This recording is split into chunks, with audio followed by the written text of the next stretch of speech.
Jovem, professor Patrick Feijó, te apresento agora a umidade relativa do ar, tentando te mostrar a relação disso com o clima. Como esse assunto é pedido em provas, gente. Olha para mim, a umidade relativa do ar é nada mais e nada menos do que o vapor d'água suspenso na atmosfera. Aqui, por exemplo, onde nós moramos, 60% pelo menos do ar que respiramos é água. Então nós temos uma grande umidade relativa do ar, ou seja, uma grande quantidade de vapor d'água na atmosfera. E nós sabemos que a água possui um grande calor específico. O que é isso, professor? Isso é uma propriedade física que está relacionada diretamente à capacidade que um corpo tem de conservar temperatura. Então a água, ela possui um grande calor específico. Sendo assim, a água consegue conservar temperatura. Vou te dar um exemplo. Se você congelar a água, ela fica um tempão fria. Ela tem um grande calor específico, uma grande capacidade de conservar temperatura. Mas se você ferver a água, ela também fica um tempão quente. Ou seja, ela conserva a temperatura. Conserva calor, mas também conserva frio. E por muito tempo. Presta atenção, jovem. É isso que eu chamo de efeito estufa. Efeito estufa é a retenção de calor pela atmosfera. E entre outros mecanismos, a umidade relativa do ar, ela contribui para essa retenção de calor. Ué, como assim, prof? Simples.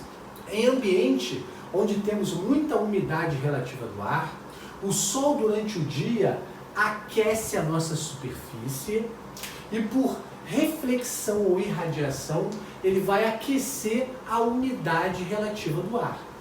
À noite, quando o sol vai embora, você continua com calor. Por quê?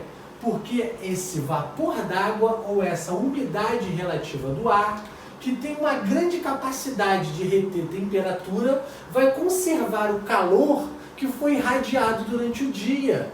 Então, por isso que em ambientes úmidos, à noite também tende a ser um pouquinho mais quente.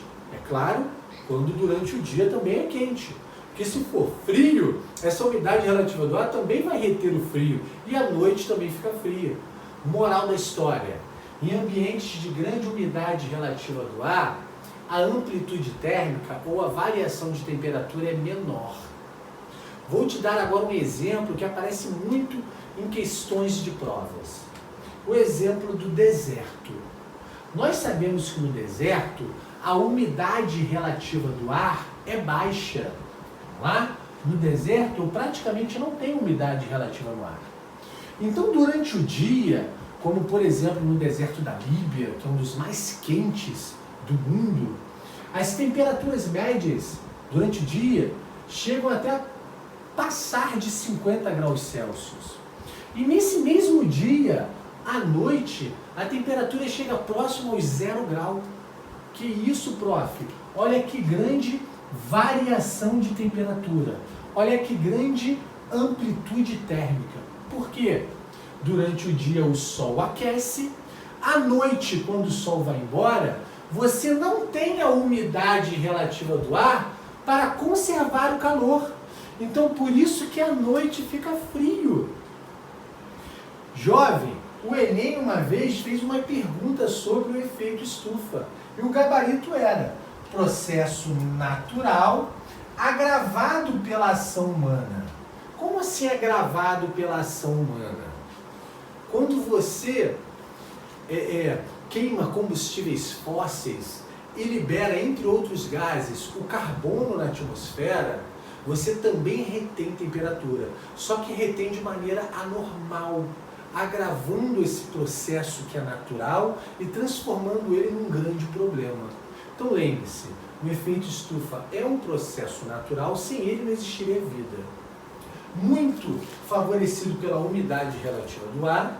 Um outro ponto importante, quando não existe umidade relativa do ar, a amplitude térmica é muito grande, como por exemplo no deserto. Durante o dia muito quente, mas como não tem umidade relativa do ar para conservar essa temperatura, à noite acaba ficando muito frio.